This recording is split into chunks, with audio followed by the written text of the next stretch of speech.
we need to agree.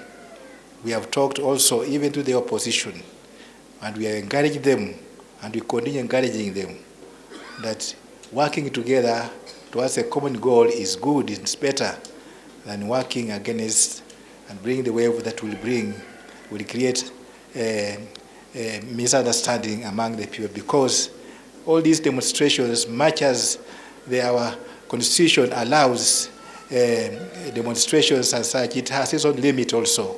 Freedom, when it reaches a point where it's no longer freedom, then it infringes on the freedom of another person, then it won't be good. We want to encourage our leaders to look into that, so that that freedom of demonstration, that freedom of also taking care of those who are demonstrating, shall not be infringements against the joy and livelihood of others.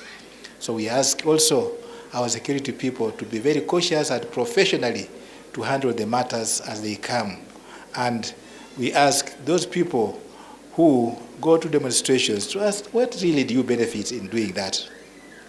If you are not gaining anything, and as I've seen of late, we have so many people now coming even to the archdiocese to look for more food, because they were not able to work. And some of them, they were not able to work because they were in demonstrations themselves.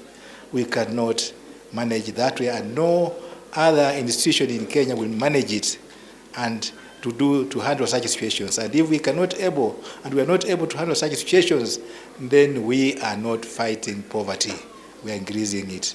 So we encourage our leaders to understand one another as from the point of view of the church. We shall insist talking to them and encouraging them to mind the Kenyans that they are being given to lead, not only into one nation, but also into one common bond of consciously living with one another in service of God.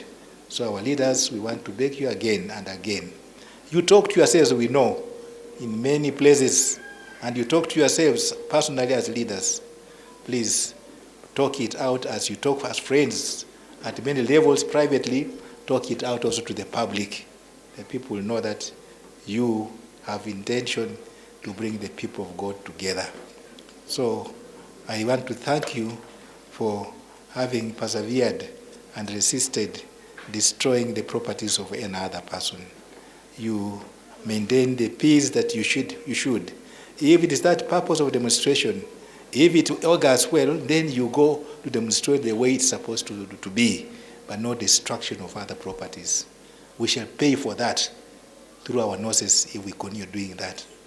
God will not be always waiting for us to go to that extreme that we are destroying the lives and the dignities of others. God loves Kenya, and I'm sure at one time or another, he'll have to grip his hand in to say it cannot go that far. So our leaders, God-fearing as you are, we want you also to respect our national anthem, to respect the dignity of Kenyans who have also persevered up to this time without wanting to go to demonstrate against you or against one another.